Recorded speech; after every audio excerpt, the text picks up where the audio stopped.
muri Kongo umugabo yagasaba colonel umugore akamba nk'amajoro. Uko mtu akiwa kanali mke wake anakuwa kama meja. Hari umusore ndi mugukurikirana uririmba indirimbo ni mukurikirana buri. Kuna yule nafuatilia kijana ambaye anaimba. Ivuga ngo abantu ni bakwita ukomeye. Nyimbo ikisema watu wakisema wewe ni mkubwa. Nguzibuka ibihe wabayeho nta n'umukuzi. Ukumbuke nyakati uliishi na bila kujuliwa na mtu yeyote. Imana ibahomugisha. Mungu awabariki. Imana ibahomugisha. Barikiwe na Mungu. Ibi biza bigora abakongomani. Kawaida gaya abakongomani bakunda gukubita ku bituza. Hii ni shida kwa wakongomani. Kawaida yao ni kujisifia. Umwana ari mukuja hanze umugabo akamasara. Mtoto akienda huko ngambo unakuta mambo yamebadilika. Umugore we kare. Uri anakabari ukomera kuruta wagiye. Yule amebaki ndiye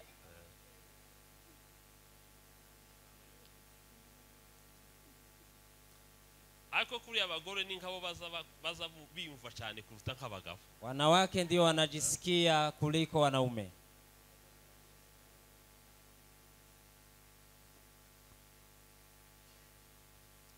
Umugabo mwegeze kudusetsa. Kuna yule ametuchekesha. Agiye ahantu gusengesha uwo mugabo yarasengaga. Alipoenda mahali kuombewa. Aradusetsa aratubwira atariko atsiranguru ya mugabo ati ndamukunda ariko nzira kare akagore kiwe. Akatuambia yule mwanaume nampenda lakini mke wake. Tese niki? Akamwambia kwa nini? Atazaranga ko umugabo avuga akagore kakishungereza ngo nako ko karaha. Mimi nachukia bwana akinena na mke wake anaanza kusema lukewarmness akazuyaza.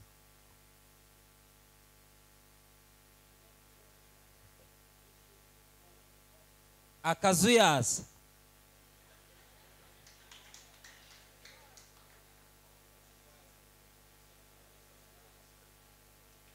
Usiwe baridi ama usiwe moto.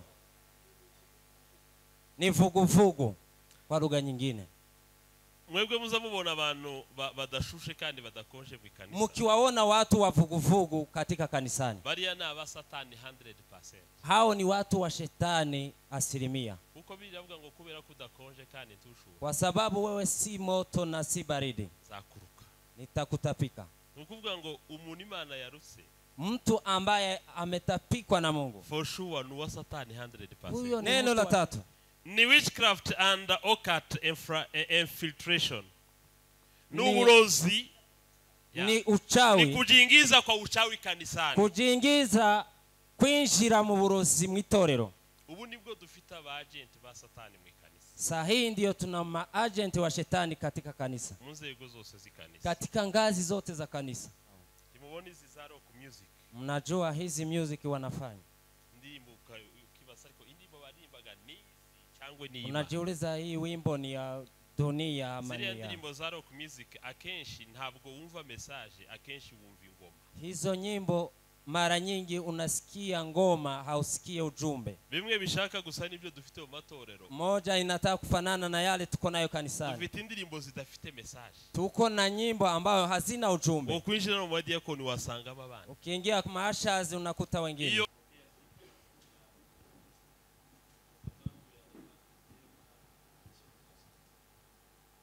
Naomba uwe nasi. Uishe no mioyo na nafsi zetu, ili tupate kujua kile unachotaka kunena nasi. Nao wote wameketi kusikiza, wacha kwa uwezo na nguvu za Roho Mtakatifu tupate kusikia, tupate kila mmoja apate sehemu yake. Nasi ambayo tunaenda kunena, mawazo yetu yanyamazishwe kabisa, ili Roho wako apate kutenda. Pokea sifa na shukurani leo na hata milele. Amen. Tunayo furaha kubwa ya kuwa hapa jioni ya leo. Dufite ibyishimo zo kuba hano uyu munsi kuri mugoroba. Turashima muliweza kutukaribisha, mwashoboye kutwiyegereza, nasi tulifurahia ukaribisho wenu. Natwe twishimiye ikaze yanyu.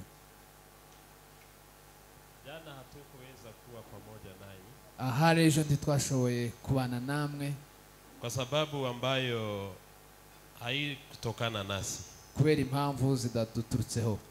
Tulitaka kabisa lakini hatukufanikiwa. Twarabyifuzaga ariko ntibyakunze. Tuliweza kuomba radhi. Twasabye imbabazi. Mchungaji tulishukuru kwa sababu ya kutuvumilia. Mushumba warakoze kutwihanganira. Mungu wa mbinguni akubariki. Imana yo mu ijuru igwereze umugisha. Ninkaonza nkoresha Icyongereza n'Igiswahili cyane. Zaidi anatumia Kiingereza na Kiswahili. Na Cyongereza ni beni kigifuye nabi wenda n'ikinyamurenge. Kiingereza ni ile kidogo na lugha yetu. Nifuza umukaremani wumva izondi bizombi. Nimba bishoboye nta kibazo.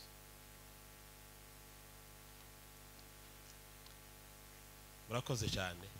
Ntabwo nakugaye amafuti nayanje uri hangana. Sema amen. Amen. Sema amen. Amen. Sema amen. Haleluya. Nashukuru sana kwa mchungaji. Ndashima cyane kubw'umwungeri.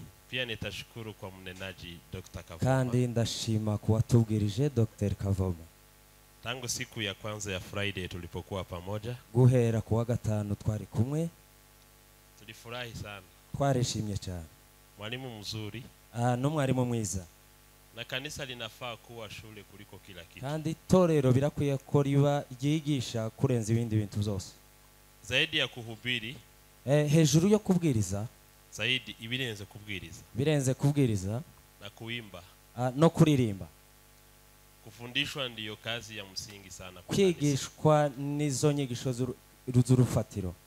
Sababu kanisa likiweza kufundishwa. Kubera ko itorero iyo ryigishijwe. Litakuwa. Rizakura. Na lifike kimo ama kiwango cha Kristo. Ligere mu rwego rwa Kristo. Sababu hatuwezi kufika on the standard of Jesus. Kubera ko tudashobora kugera mu rwego rwa Kristo isipokuwa kufundishwa. Hatariho kwigishwa. Na kitu ambayo inaitwa Great Commission. Kandi ikintu kiriho kihuza Great Commission. Inshingano nkuru. Inasema enendeni kwa mataifa. Iravuga ngo ni mugende mu mahanga. Muwafanye watu kuwa wanafunzi. Muhindure abantu kuba bigishwa. Kazi ya mwanafunzi ni kusoma. Umurimo w'umwigishwa no kwiga. Napendanga kusema. Nza nkunda kuvuga.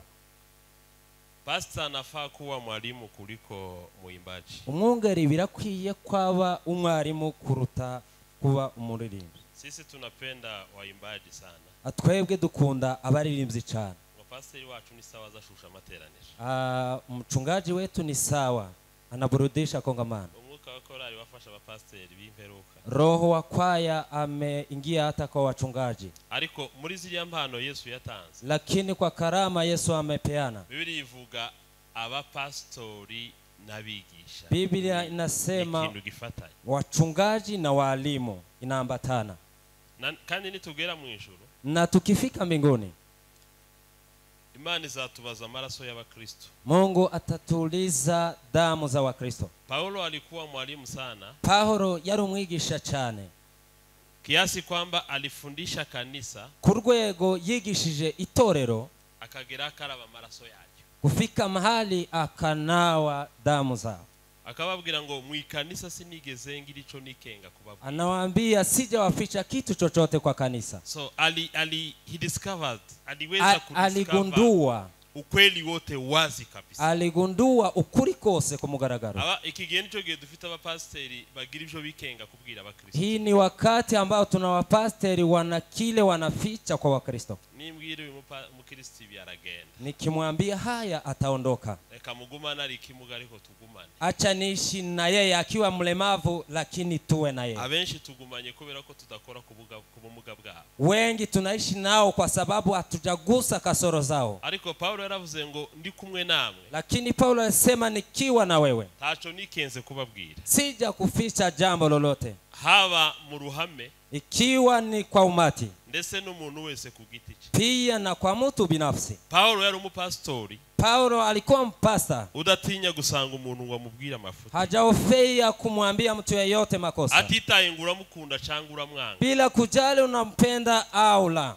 ariko yitaye kugira ngo akubwire ukuri gukiza ubugingo bwawe, lakini kwa kujali ukweli ambao utakuponya wewe, nudakira akaraba amaraso yawe. usipopona ole kwako. Niko ba Paulo bakoze. Hivyo ndivyo wakina Paulo walikuwa wanatenda kazi. Munyikirize amen. Amen. Munyikirize kandi amen. Semeni amen. Zamura amaboko duhimana. Mpe Bwana utukufu. Dayindi mana ziringira namba, Dayindi nzashira nzira zanje, imirimo ye egizibarika ntizirondoreka zizubwenge. Abaefeso 5:14 Waefeso 5:14 aravuga ngo nico gituma. ndiyo maana. Iri jambo ryonyine ngo nico gituma, Neno hili ndiyo maana. mu Cyongereza haravuga ngo therefore. Kiingereza inasema hivyo. Nukuvuga ngo ni quotation ni jambo likuwa handi. Hiyo wanamaanisha neno limetolewa mahali kwingine. Ntabwo ari jambo rivuzwa ko kanya. Si neno limetamuka saa hiyo. Ni jambo litiriwe ahandi. Ni neno limechukuliwa mahali kwingine. Nico gituma bivuga ngo usinziriye we, Ndio maana inasema kanguka uzuke, amuka na ufufuke. Kristo abone uko akumurikira. Kristo apate nafasi ya kukuangazia. Narimo ntekereza iri jambo ngo ese Kristo abone uko akumurikira. Mu yandi magambo Kristo ashobora kuba yifuza kukumurikira, Kwa maneno mengine Kristo anataka kukuangazia akabura aho ahera, na akose nafasi. cyo bivuga. Hiyo ndiyo maana. Kanguka Amuka uzuke, ufufuke. Kristo nawe Kristo na yeye abona aho ahera kugira ngo akumurikire. apate nafasi ya kukuangazia. Ndifuza ko tuganira amagambo make, Tutaongea maneno machache, atari menshi. si mengi. Ijambo rivuga gukanguka Neno maana ntabwo ari kuamka ibitotsi bisanzwe, si usingizi wa kaida. ibifatanya n'urupfu. Inaunganishwa na kifo. Nukuvuga ngo umuntu wese uri muri ibi bitotsi byo mu mwuka, Yule ako katika abagiye usingizi wa kuri kiroho, liste y'abapfu bo mu mwuka. ako kwa orodha ya watu wa mauti. Ibi bitotsi bigereranywa n'urupfu Hii ni usingizi inafananishwa na kifo ama mauti. ni ibintu bigera nko kuri bitatu nshaka ko tuganira gusa. Maneno kama matatu tutaongea. Icyambere Neno la ni kwanza spiritual laziness. ni roho, Spiritual laziness, ni roho ya udhaifu. ubunebwe bwo mu mwuka, Ni roho ya udhaifu, ya uvivu. uvivu. Ni ubunebwe bwo mu mwuka. Roho ya uvivu wa kiroho. Iya kabiri Neno la ni pili spiritual ignorance. ni roho ya ujinga. Ni ujinga. Yes. Iya gatatu Neno la tatu ni indifference. ni roho ya Ibyo byose iyo bishize kutotafautishana. hamwe Hayo yote kuunganisha nibyo byitwa gusinzira.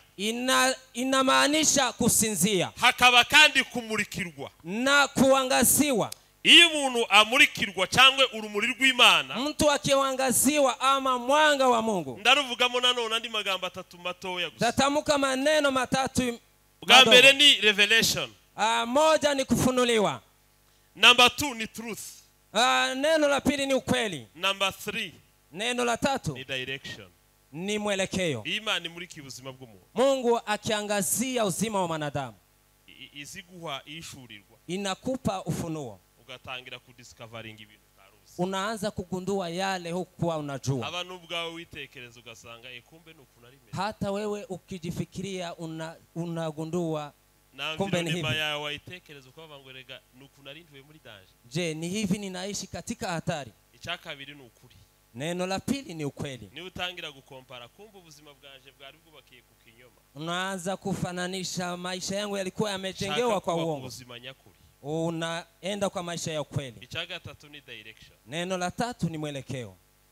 Nutwo tuntu duke nshaka ko tuganira. Hayo ni maneno matatu nataka tuongelee. Tutarabigeraho. Kabla kufikia hapo, Ababwire gatoya kuri strategy za Satani. acha niwaambie mbinu za shetani. Strategy za Satani kugira ngo asenye cyangwa aweakening itorero. Mbinu za shetani za kubomoa ama azofishe kanisa. To weaken or to destroy the church. Azofisha ama kubomoa msingi ya kanisa. iyo Satani ashaka kuwikeninga gutera intege Shetani akitaka kuzoofisha cyangwa kanisa gusenya itorero cyangwa ama umuntu kubomoa kanisa ama mwanadamu, strategy ya mbere akoresha mbinu ya kwanza anatumia ni false doctrine and heresy n'amaherezi. ni mafundisho ya uongo. Amaherezi Mafundisho ya uongo, n'inyigisho z'ibinyoma, mafundisho ya uongo. iyo niyo strategy ya mbere yo gusenya itorero. Hiyo ndiyo mbinu ya kwanza Shetani anatumia. Amaherezi atandukanyeho gato n'ubuyobe. Mafundisho ya uongo ni tofauti sana. N'utundi tuntu abantu bagenda barobekamo kukuri. Ni kuyana yale watu wengine wanawekea kwa ukweli. Wasanga abantu barasenga ariko bafite utundi tuntu barobeka. Watu wanaomba lakini wanaweka jambo lingine. Abantu nabavuga butumwa ariko bafite utundi tuntu barobeka. Watu ni wainjilisti lakini wanaleta mambo nyingine. Nico gituma abantu bakweshoninga kusenga kwacu. Ndio maana watu wanajiuliza kuhusu kuomba kwetu.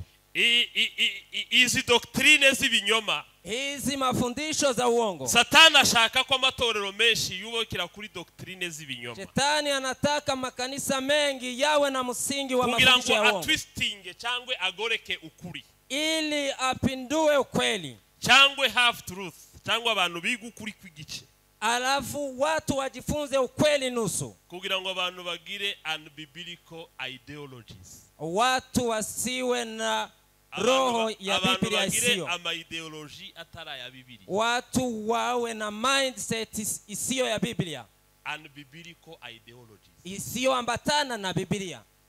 Nivuga uvuge mu rurimi rwacu. Yes. Munyikirize amen. Amen. Uburi abapasteri benshi bafite ideology kugipasteri zitari biblique. Wachungaji wengi wana ideology sio ambatana na Biblia. Abanyasengesho menshi bafite izindi ideology zitari biblique. Waombezi hivyo nao. N'abakristo benshi bafite izindi ideology mu kanisa zitari biblique. Hata na Wakristo wako na hivyo. Kubera ko bikomoka muri false doctrine. Kwa sababu hayo yanatokana na mafundisho ya uongo. Muri hizi false doctrine harimo hyper grace. Katika mafundisho haya kuna neema ya juu. Muri hyper grace, katika neema hii bigisha ko ibyaha byose twakoze nibyo turimo gukora nibizakogwa byababariwe automatically. Wanafundisha dhambi tulizofanya na tunazofanya na tutakazofanya zimesamehewa. Yego Imana yaratubabariye ariko byose ntiyabitubabariye automatic. Mungu ametusamehe ukweli lakini atatusamehe yote. Hagomba processes ya repentance. Kuna ile hatua ya kupiga. Ariko muri hyper grace, lakini katika neema hii abantu bigisha ko twababariwe ibyaha byose automatic. Watu wanafundisha kwamba tumesamehewa kamili dhambi zote. Baza abantu bakivurumuza mujahawa. Na watu wanaingia katika dhambi. Icyakabiri, neno la pili, abantu muri hyper grace abantu bigisha ko Imana ireba gukiranuka kwa Yesu Kristo gusa. Watu wanafundisha kwamba Mungu anaangalia ariko ntacho yitaye kugukiranuka kwanje bila kujali haki yangu, cyangwa itanezezwa no gukora neza kwanje, bali afurahie kutenda mema kwangu. Ariko nakunze ijambo Dr. Rikozeho, lakini nimependa neno ambaye Dr. amegusia. Haravuga ngo abanyubaha nibo bazubahwa, wale wamchao Mungu ndio wataheshimiwa, kandi ngo n'abansuzugura bazosuzugurika, na wale wanizarau watazauriwa. Munyikirize amen. Sema amen. Zamura amaboko duhimane. Tumupe Bwana utukufu. Asifiwe Yesu Kristo. Asifiwe. Muri hyper grace, katika neema hii nibwo bigisha ko repentance is not necessary. Wanafundisha kwamba kutubu si lazima. Ni nabwo bigisha ko believers are not under law.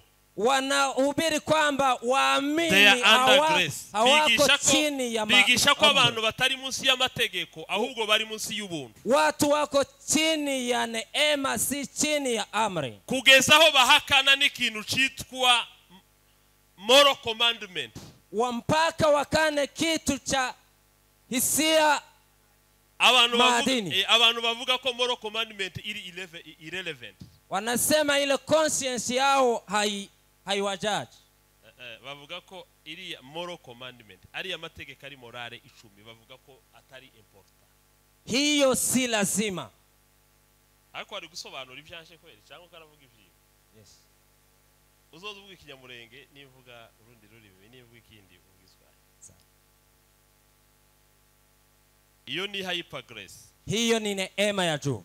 aho abantu bavuga ko tutari munsi y'amategeko, watu wanasema hatuko chini ya turi amri, munsi y'ubuntu, tuko chini ya neema, sheria, kugeza naho bahakana ya mategeko 10 yitwa ngo ni moral laws, mpaka wakane neema sheria 10. Ariya yitwa moral commandment, hiyo sheria ni yagenga imico y'abantu, ndiyo yanaunda tamaduni za watu, kugira ngo abantu bagere imico mizima isa n'iy'Imana, ili watu wawe na tamaduni mzuri.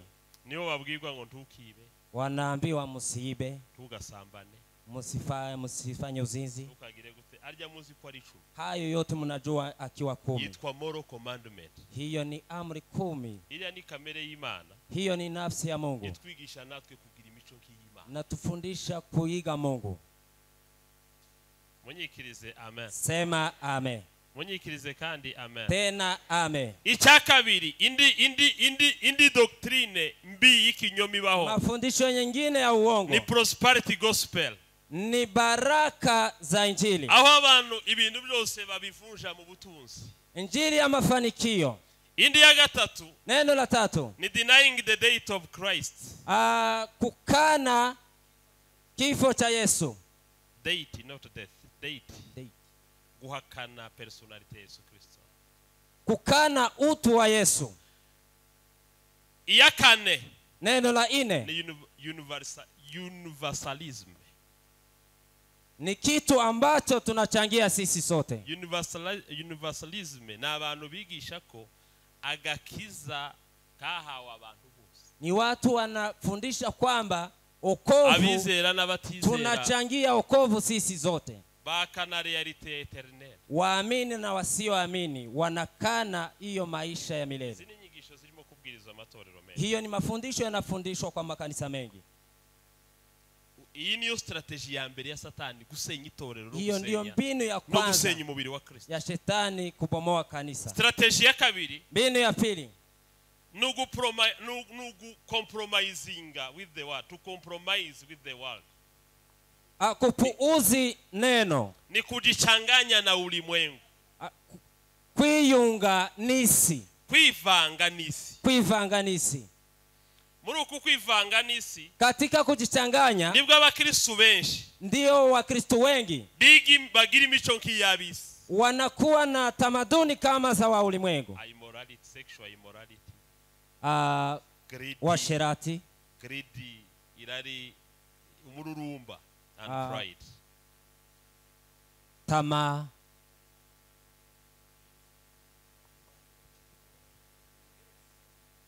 yakoze ni tamaa.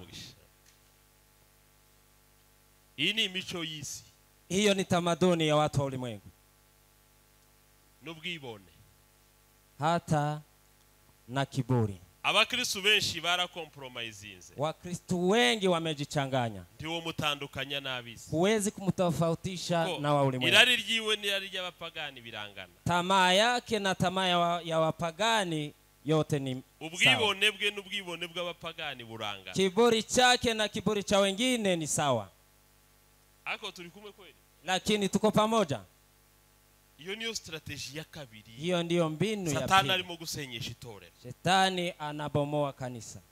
nukuba abantu baturirimbira hano ariko badatinya gusamba, watu wanaimba hapa lakini hawaogopi kufanya uzinzi, sexual immorality, kufanya usherati. none ugatavuga ngo ese umupagano utarakizwa, unajiuliza yule hajaokoka na mwene data usambana ari pasteri, na yule anafanya usherati akiwa ni mchungaji. iliya niyo compromise, hiyo ni kujichanganya.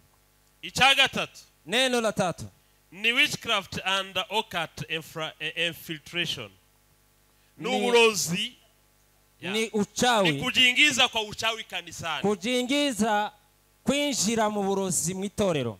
ubu nibwo dufite aba agent ba Satani mu kanisa, sahihi ndio tuna maagent wa shetani katika kanisa, mu nzego zose z'ikanisa, katika ngazi zote za kanisa. iriya ni strategy ikomeye ya Satani, hiyo ni mbinu kubwa ya shetani. ashakisha uburyo mu bapasteri, anatafutisha kwa wachungaji, asesekama abapasteri batatu, apenye akiingiza wachungaji watatu, kandi bazi kugwanira imyanya y'imbere, na wanajua kupigania nafasi za mbele, kugira ngo bajiri imbere bakumira ibintu bimwe muri system yo mu, ili waingie huko mbele wazuie mambo mmoja. mu bakina mama barimo, katika wakina mama wako ndani, mu baririmbyi barimo, waimbaji pia wako ndani. Iriya ni system yo gusenya itorero. Hiyo ni mbinu ya kubomoa kanisa. Turi kumwe, tuko pamoja.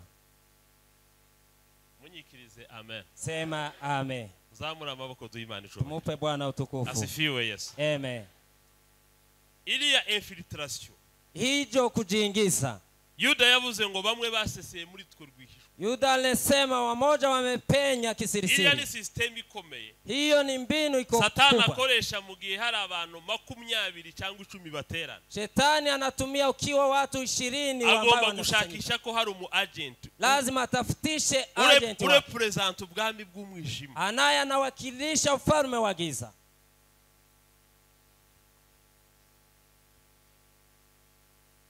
Munyikirize amen. Sema amen. Nico gituma abagente ba Shetani ntabwo ari abarozi gusa. Ndio maana maagenti wa Shetani si wachawi tu. Nabandi bantu bose bafite imyumvire y'isi. Pia na watu wengine wako na mafikra ya dunia. No mubaririmbye turabafite. Katika waimbaji tuko nao. Kimubona izi za rock music. Mnajua hizi music wanafanya. Ndimbo ukibasa ariko indimbo barimbaga ni cyangwe ni. Unajiuliza hii wimbo ni ya dunia ama ni ya. Ziriya ndimbo za rock music akenshi ntabwo wumva message, akenshi wumva ingoma. Hizo nyimbo mara nyingi unasikia ngoma, hausikie ujumbe. Bimwe bishaka gusa nibyo dufite mu matorero. Moja inataka kufanana na yale tuko nayo kanisani. Dufite indirimbo zidafite message. Tuko na nyimbo ambayo hazina ujumbe. Ukwinjira mu madiakoni wasanga abana. Ukiingia kwa maashazi unakuta wengine. Hiyo infiltration. Hiyo kujiingiza. Nuguchitorera intege. Ni kuzofisha kanisa. No kulisenya. Na kulibomoa.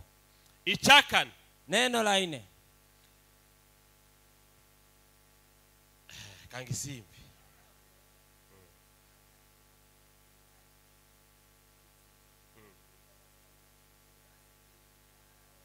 Neno amesema jana ambayo tutatumia. Yararivuze kuwa gatanu. Ameongea neno hilo. Iyo tuvuga ngo DJ nakore gutya. Sema DJ afanye hivi. Iriya ni imvugo yo mu kabari. Hiyo ni msemo wa bar. Sinibuka umwaka wigiye haje disco. Disco ni umukino w'abapagani. Akumbuki mwaka kulikuja mchezo huo wa wapagani. Ni nabo abantu b'amatatu nibindi. Hao batawa wanajiweka tatu. Ni muri izo era batangiye gukora. Ni hiyo wakati wameanza. Bakoreraga mu kabari. Walikuwa wanafanya huko kwa bar. So disco joker yari umuntu ushinzwe gushiramo ingoma. Hiyo disco joker alikuwa ni anahusika kuweka ngoma. Yani system zisi. Hiyo ni mbinu ya ulimwengu. Ukuntu sigenda yinfiltra mu kanisa. Vile dunia inajiingiza kanisani.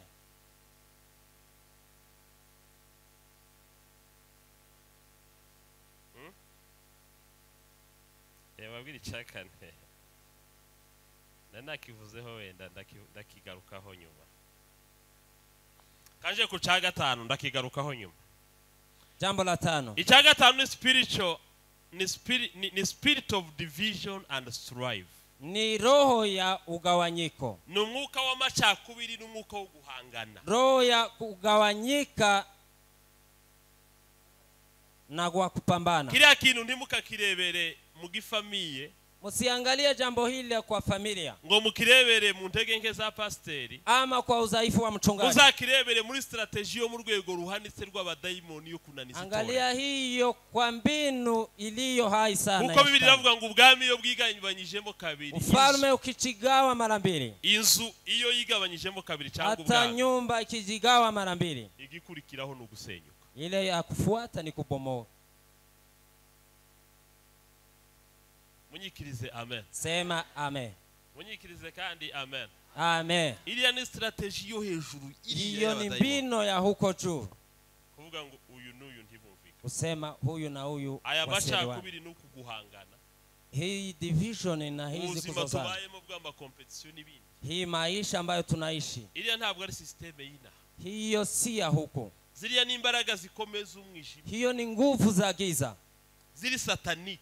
Nguvu za shetani. Zo gucitorera intege no kulisenya. Za kuzofisha kanisa na kulibomoa. Ica gatandatu. Neno la 6. Ni lukewarmness and spiritual apathy. Akazuyaza. Lukewarmness. Akazuyaza.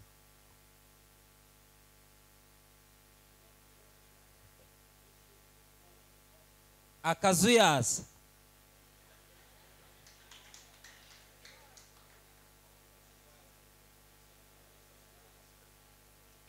Usiwe baridi ama usiwe moto. Ni vuguvugu kwa lugha nyingine. Mwebwe muza mubona abantu badashushe kandi badakonje mu kanisa. Mkiwaona watu wa vuguvugu katika kanisani, bariya ni abasatani 100%. hao ni watu wa shetani asilimia. Uko biravuga ngo kubera kudakonje kandi ntushuwe. Kwa sababu wewe si moto na si baridi, zakuruka, nitakutapika. Nukuvuga ngo umuntu Imana yarutse, mtu ambaye ametapikwa na Mungu, for sure ni wa satani 100%. huyo ni mtu wa shetani. Umwuka mubona w'ubuvuguvugu mu kanisa, roho ambaye mnaona wa vuguvugu katika kanisa, hao watu si baridi na si moto. Bariya ni hatari. Hao ni hatari sana. Bari mu mutego ukomeye wa satani. Wako katika hatari sana ya shetani. Tebashobora kubaka, hawawezi kujenga, nta kintu ciza wobubakaho, hawawezi kutenda mema kwao. Kandi Imana baba baravuye mu bantu Imana ikenera, na wametolewa katika miongoni mwa wale Mungu anawaita. Baravuye muri kriteria Imana ikenera, wametolewa katika kriteria za Mungu. Iyo birivuga ngo nzakuruka, Biblia ikisema nitakutapika, uba waravuye muri kriteria, umetolewa katika orodha. Buri tuzuyaza ntituba muri kriteria zozana ubujutse cyangwa zozana. Watu kama hao hawako kwenye orodha hiyo. Munyikirize amen. Sema amen. Ndagira ngo uyu munsi ni mutaha muje gushuha, muje kumbabura mushuha. Mkitoka hapa mwende mkuwe moto. Munyikirize amen. Sema amen. Zamura amaboko tuyimana icubahiro. Sema amen. Asifiwe Yesu Kristo. Asifiwe.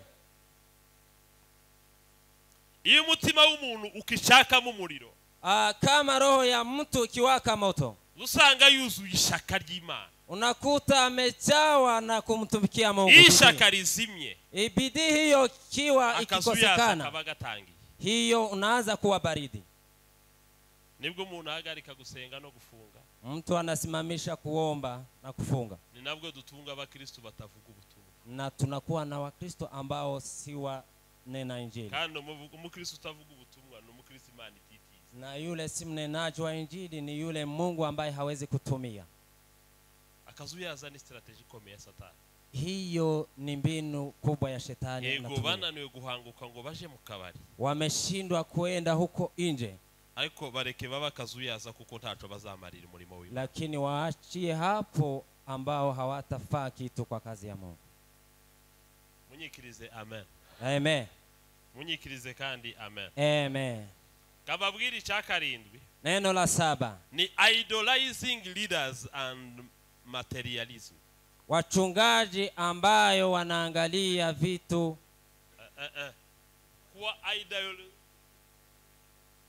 kuwaenzi wachungaji. Kuwaenzi wachungaji.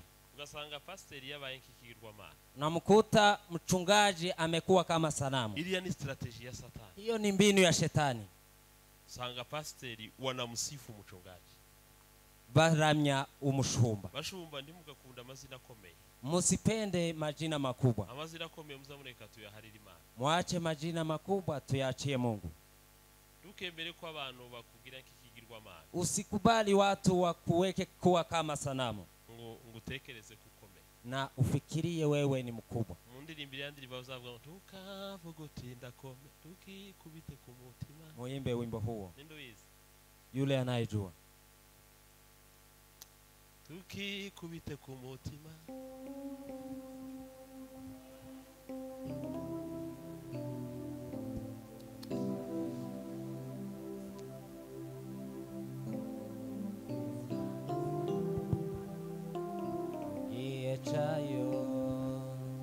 mwakoze Imana ibahumugisha. Asante, mbarikiwe na Mungu. Sema amen. Sema amen. Munyikirize amen. Sema amen. Uba abantu bari mu kwama bashaka ngo akubwire ko ari umupasiteri ukomeye Imana yamuzamu. Watu wanataka wamwambie kwamba wewe ni mchungaji mkubwa. Umuntu agashaka ngo akubwire ko ari igitangaza. Nataka wakuambie kwamba wewe ni mtu mkubwa. Ariko igitangaza ni Imana yonyine. Lakini mkubwa ni Mungu pekee. Munyikirize amen. Sema amen.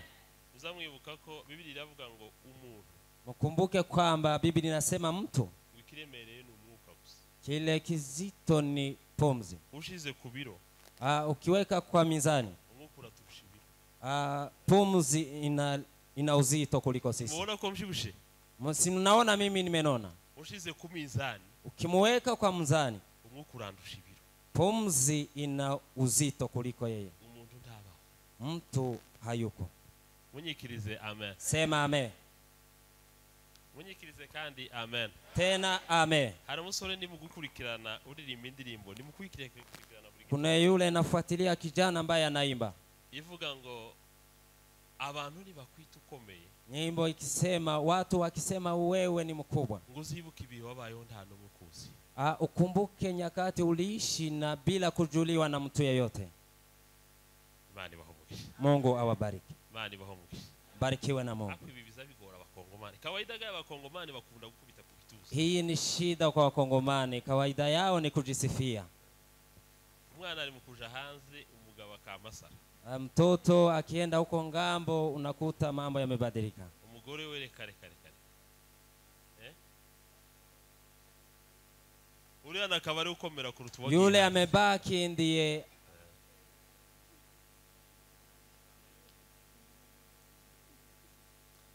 Ako kuri abagore ni nkabo baza biyumva cyane kuruta nk'abagabo. Wanawake ndio wanajisikia kuliko wanaume.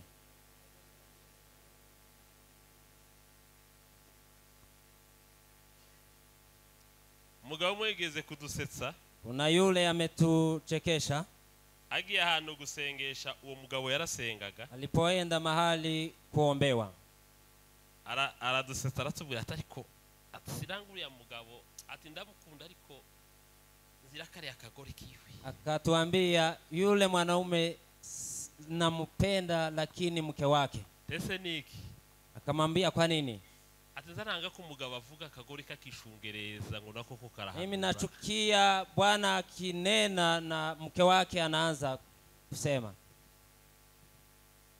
Muri Kongo umugabo yagazaba colonel umugore akamba nka major.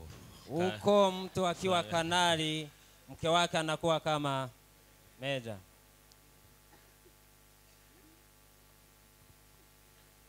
Munyikirize amen. Sema amen. Munyikirize amen. Sema amen.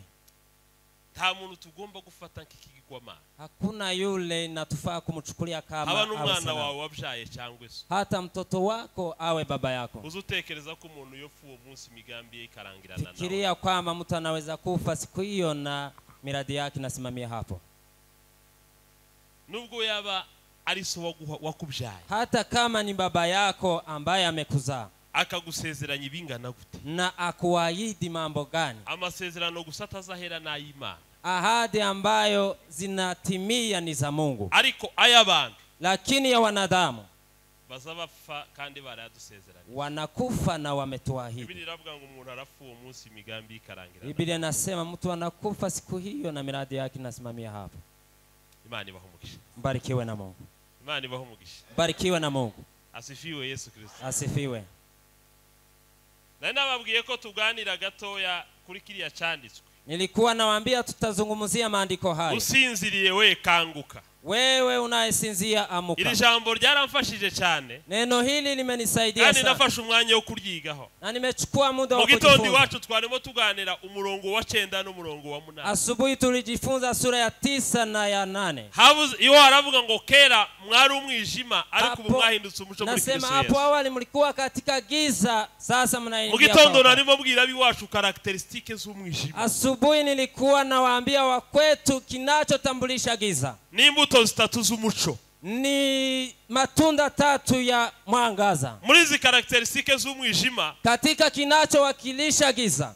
Munyikirize amen. Sema amen. Imwe muri zo ni umutima winangiye. Moja kati yao ni moyo mgumu. Muri characteristics z'umwijima. Katika kinachotambulisha giza. Imwe muri zo ni spiritual blindness. Na ubuhumyi bwo mu mwuka. Iyo ni kupofuka kiroho. Aho Biblia ivuga ngo umwami w'isi. Ambapo Biblia inasema mfalme wa dunia hii. Oyahumya abantu amaso. Amewafupusha macho. Abatizera. Wale wasioamini. Kugira ngo batabona batamurikirwa n'umuco w'ubutumwa. Ili wasiangaziwe na nuru ya Injili. Munyikirize amen. Sema amen. umuco w'ubutumwa uhera muri understanding. Mwangaza wa injili unaanzia kwa mafikira, Gusobanukirwa. kuelewa. Nimubona ko dutunza abakristo batazabasobanukirwa ijambo. Si mnaona tuna wakristo ambao hawaelewi. Biblia iravuga ngo mubishi yabije imbuto. Biblia inasema mpandaji amepanda, Zimwe zigwa mu nzira. moja zikaanguka njiani. Zaguye mu nzira ngo nabantu bumva ijambo ntibari. Zilioanguka njiani ni wale wanasikia neno na hawalishiki. So umuco w'ubutumwa, nuru ya injili uhereye umuntu atangiye gusobanukirwa. Unaanzia wakati mtu anaanza kuelewa. Ariko tuzosobanukirwa gute tuti? Lakini tutaelewa kivipi na hatujifunze? Imbuto z'umuco zo yavuze rero. Matunda ya nuru ndio ameongelea. Yavuze ngo ni goodness. Amesema ni uwema. Icya kabiri ni righteousness. Neno la pili ni haki. Icya gatatu muri izi mbuto z'umuco yavugaga. Neno la tatu katika matunda haya ni ukuri. Ni ukweli. Izo nizo mbuto zitatu yavuze z'umuco. Haya ndiyo matunda matatu ya mwanga amesema. Muri verse ya 4 y'icenda. Katika mstari wa 9. Muri verse ya 14. Katika mstari wa 14 havuga kuryama no kubyuka Kristo akakumurikira. Kumeongelea kulala na kuamuka na kuangaziwa na Kristo. Kuryama Biblia ivuga si kuryama kuri mato. Kulala ambao Biblia imesema si kulala. Icambere nababwiye ngo ni spiritual laziness. Neno la kwanza ni uvivu. Ni uvivu wa kiroho. Ni uvivu wa kiroho. Munyikirize amen. Sema amen. Jameni Yesu yupo. Kweli Yesu yupo. Tunamtazama. Tangaza yupo. Tumeona kazi zake. Jameni Yesu yupo. Ni kweli Yesu yupo. Tunamtangaza yupo. Tunaona kazi zake. Munyikirize amen. Sema amen. Spiritual laziness lead to spiritual poverty. Roho ya uvivu inaelekeza kwa roho ya umasikini. Munyikirize amen. Sema amen. Ubunebwe bwo mu mwuka buganisha mu bukene bwo mu mwuka. Roho ya uvivu inaelekeza kwa roho ya umasikini.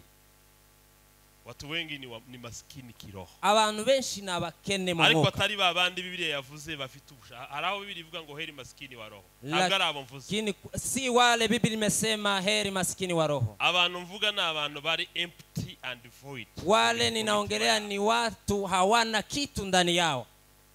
Munyikirize amen. Sema amen. Munyikirize kandi amen. Sema amen. Zamura amaboko duhimana ico. Tumupe Bwana utukufu. Asifiwe Yesu Kristo. Amen. Iyo umuntu ari umunebwe wo mu mwuka, mtu ukiwa mvivu kiroho, automatically bifatanye n'ubukene bwo mu mwuka. Hapo inaambatana na umasikini wa kiroho. Watu wengi ni masikini. Kwa kazi ni masikini. Kwa vipawa hajatumia vipawa Mungu amempea. Wao ni masikini. Biblia iravuga ngo ntimukaba abakene ku mirimo myiza. Biblia inasema msiwe masikini kwa kazi nzuri. Munyikirize amen. Sema amen. Munyikirize kandi amen. Tena amen. Mu buzima bwo gusenga no bukene. Maisha ya kuomba ni masikini. Mu buryo bwo kwitanga no mukene. Kujitoa ni masikini. Ku bintu byose no mukene. Kwa kila jambo ni masikini. Mwari mwumva abakristo bazavuga ngo ni bati bato. Hamjasikia Wakristo wanasema bati watu. Hicho Kiswahili ni sawa kabisa.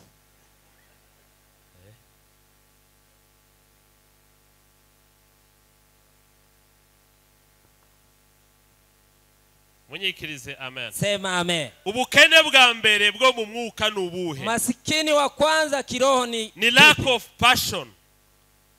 Ni ukubura umutwaro. Ni kukosa mzigo. Wivu. Umuntu akabaho mu nzu y'Imana cyangwa mu bwami bw'Imana. Unaishi katika nyumba ya Mungu. Nta kintu nakimagirira umutwaro. Bila kuwa na wivu wa jambo lolote. Umuntu akabaho mu ikanisa. Unakuwa katika kanisa. Nta kintu nakimagirira umutwaro. Bila kuwa na wivu wowote. Ako bene abantu namwe murabagira mu makanisa? Je, hao watu mnakuwa nao kwa makanisa? Ako ko muri kiriya gihande ko ndababona. Kwa upande huu unawaona. Uko mwomenye igihande mvuze? Mnajua ninasema pande gani? Abantu bose bumva ko ibintu byose bitabareba. Watu hao wanasikia mambo, hawajali na mambo yote. Munyikirize amen. Amen. Icyo ni icyambere. Hiyo ni neno la kwanza. Icyakabiri. Neno la pili. Spiritual laziness hinder relationship with God. Roho ya wivu katika kufanya. Ukorana umwete. Uifanye kwa bidii. Imana ibaho umugisha. Mungu awabariki. Imana ibaho umugisha. Barikiwe na Mungu. Ukoga ndacari mu mabwira kamwe akandi turagasika. Nawaambia jambo moja ni kama ingine yatabaki. Ignorance ntago nibabwira. Ndagira ngo ndangirize gusa kuri iri ngiri. Sitawaambia ujinga, nitamalizia kwa hii. Yesu abagirire neza. Yesu awatende mema. Yesu abagirire neza. Awatende mema. Musitake kuwa kanisa livuguvugu. Timushake kuba ikatorero ry'akazuyazi. Musitake kuwa waombezi wavuguvugu. Timushake kuba abanyamasengesho b'akazuyazi. Abantu benshi bavuga ko ari abanyamasengesho. Watu wengi wanaongea kwamba ni wao ni waombezi. Akubu twovuga ngo dufate iminota 30 dusenge. Lakini tukichukua dakika 30 ya kuomba. Abenshi ko ndabona hano botangira kwayura. Watu wengi hapa wanaweza anza, abandi boja kuri telefone, na wengine wanaingia kwa simu. Abatagiye kuri telefone boririmba, na wasipoingia kwa simu wataimba. Kubera kuko ibintu byose dukora, kwa sababu kila jambo tunafanya tugomba kongeraho umwete, nafaa tuweke bidii kugira ngo kwizera kwacu kuzane imbuto, ili imani yetu izae matunda. Munyikirize amen. Sema amen. Imana ibaho umugisha. Barikiwe na Mungu. Kazi za Roho zibarikiwe. Kazi za Roho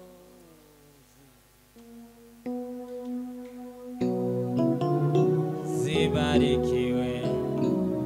Kazi za Roho. Ichakarindwi. Neno la 7. Diligence brings eternal reward. Umwete uzana ingororano. Bidii inaleta zawadi ya milele. Imana zaduhembera diligence, umurava wacu. Mungu atatuzawadia bidii yetu. Biblia iravuga ngo nimutagwa isari muzasarura. Musipotatizwa mtazawadiwa.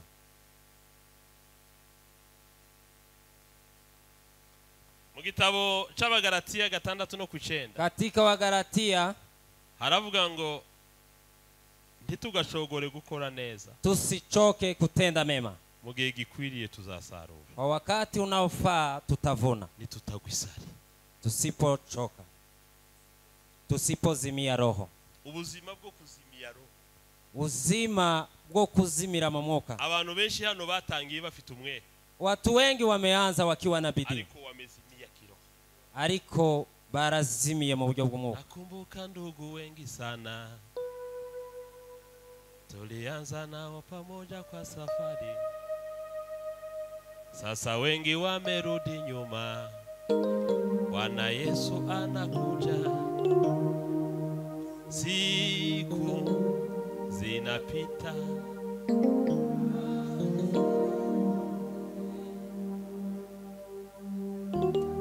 tujiweke tayari, Bwana Yesu anakuja. Vitindiri bimazi iminsi yaramfashe. Ina wimbo ambayo imenisaidia. Araje Yesu, araje umwana w'Imana, araje Yesu, araje umwana w'Imana. Munyikirize amen. Sema amen. Araje Yesu, araje umwana w'Imana. Kondaja kuimbana na kwezi no. Karibu mwezi niko nasikia wimbo huo. Araje Yesu, araje umwana w'Imana. Biblia iravuga ngo mube maso kugeza igihe azaza. Biblia inasema iweni macho mpaka wakati. Biblia ntiduha periode yo kuba maso. Hakuna wakati ya kuwa macho. Imana ibaho umugisha. Mungu awabariki. Imana ibaho umugisha. Mungu awabariki. Imana ibaho umugisha. Mungu awabariki. Imana ibaho umugisha. Mungu awabariki. Ntimugashogore gukora neza. Musichoke kutenda mema. Niki Imana yaguhamagariye? Nini Mungu amekuitia? Wicogora. Nafanya. Nubwo wacha mu ntambara. Hata ukipitia katika vita. Wichogora. Usichoke. Kugeza umwami Yesu. Paka mfalme atakaporudi. Wihangana. Biblia inasema yule atakayevumilia. Mani bahumugisha. Barikiwe na Mungu. Mani bahumugisha. Amen. Bamama, hari abamama benshi bananiwe. Kuna wamama wengi wamechoka.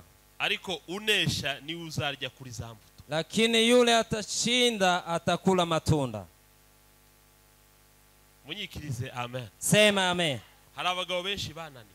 Kuna wanaume wengi wameshindwa. Ariko uwihangana akageza kumperuka. Yule atavumilia mpaka mwisho. Hari abantu bazahabwa ryazi. Kuna wale watapewa jina lile. Unesha zamwa kurya ku giti cy'ubugingo. Yule atashinda atapewa kula kwa mti wa uzima. Kubera iki tugomba gukoresha umwete? Kwa sababu gani na kubera iki tutagomba kuba banebwe? Kwa sababu gani hatupaswi? Ingororano y'umwete Imana izagororera umuhate n'umwete wacu. Zawadi ya bidii Mungu atatuzawadia.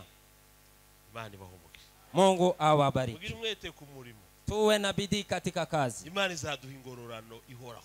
Mungu atatuzawadia. Izaduhemba iyo Mana izaduhemba. Akora neza izaduhemba. Nitwihangana. Koremba. Izaduhemba. Izaduhemba. Munyikirize amen. Sema amen. Ibindi ndabisiga. Ndanababwiye byinshi vuga. Nilikuwa nimetarajia kusema mambo mengi. Soreze kuri ico cambere gusa kimwe. Nitamatisha kwa neno hili la kwanza moja. Ignorance na isize.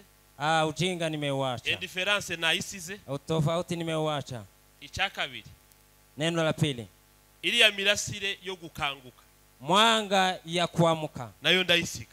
Hata nayo sitasema. Ariko mbasigira ijambo. Lakini nawachia neno hili. Wihangana kageza gupfa. Yule atavumilia mpaka mwisho. Imana izatugorora kubera umuhate n'umurava. Mungu atatuzawadia kwa sababu ya bidii yetu. Imana ibahumugishe. Mungu awabariki. Imana ibahumugishe. Mungu awabariki. Arakayangana. Kayangana. Arakayangana. Mwami Yesu. Kayangana. Mwami Yesu.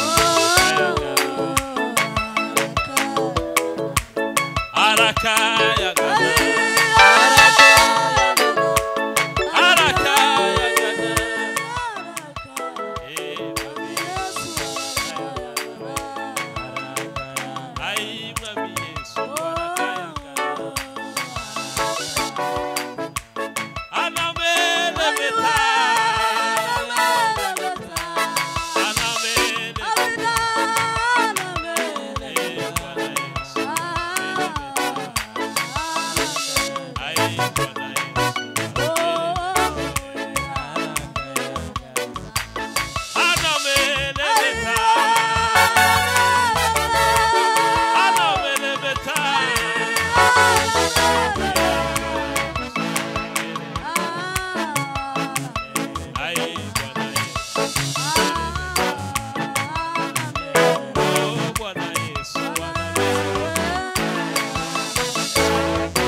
Mungu awabariki.